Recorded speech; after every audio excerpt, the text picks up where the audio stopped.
In the US, transferring your mobile service from an eSIM to a physical SIM card is now a streamlined process with major carriers like Verizon, AT&T, and T-Mobile. An eSIM is a digital SIM embedded in your device, storing your network profiles.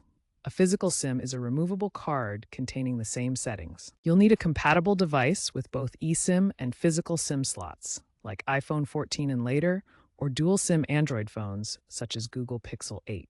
The transfer moves your phone number, data plan, and carrier settings from the eSIM to the physical SIM. First, check that your carrier supports eSIM to physical transfers. Then, back up your eSIM profile using your carrier's app and temporarily deactivate it. Insert the new physical SIM card purchased from your carrier or a retailer. Activate the physical SIM via the carrier's app or by scanning a QR code. Activation times vary by carrier. Finally, power off and on your device and test the service by making a call or checking data. First, make sure your device has the latest software. Check for updates in your phone's settings to ensure compatibility with eSIM transfers. Use the carrier's app to initiate the transfer. Common apps include My Verizon, My AT&T, and T-Mobile.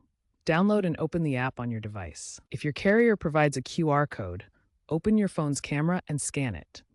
Follow the prompts to download and activate the profile. After activation, go to your phone's settings and remove the eSIM profile to prevent any confusion or duplicate service charges. For troubleshooting, ensure the physical SIM is properly inserted. For iPhones, use the SIM eject tool included with your device. Restart your phone after inserting the SIM. If problems continue, contact your carrier's customer support for assistance. Common issues include data throttling, which may require a carrier call to fix, or temporary service interruptions.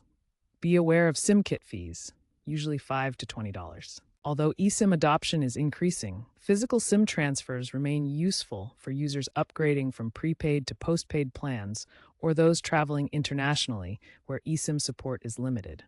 Check your carrier's FAQs for the most accurate guidance.